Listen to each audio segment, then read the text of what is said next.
Big boss house లో 4వ వారం ముగిసిందో లేదో, రతిక హౌస్ నుండి బయటికి వెళ్ళిందో లేదో, 5వ వారం నామినేషన్ ప్రక్రియ చాలా హాట్ గా జరిగిపోయాయి.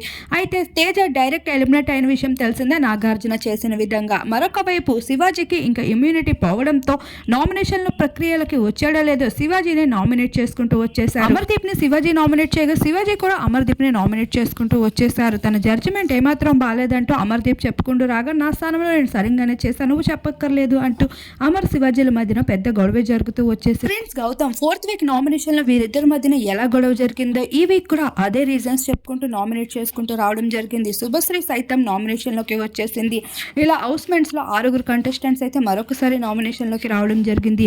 ఈసారి ప్రక్రియ కూడా చాలా డిఫరెంట్ గా కనిపించేసిందని చెప్పుకోవచ్చు. మరి ఇక ఎలిమినేషన్ అనేది హౌస్ మెంట్స్ అందరికీ ఒక షాకింగ్ విషయంగా మిగిలిపోయింది. ఇంకా ఆ షాక్ నుండి బయటకు రాకుండా కంటెస్టెంట్స్ అయితే ఇంకా చాలా భయంగా ఎవరితో ఏం మాట్లాడాలన్నా కాస్త భయపడుతున్నట్లే కనిపిస్తూ ఉన్నారు.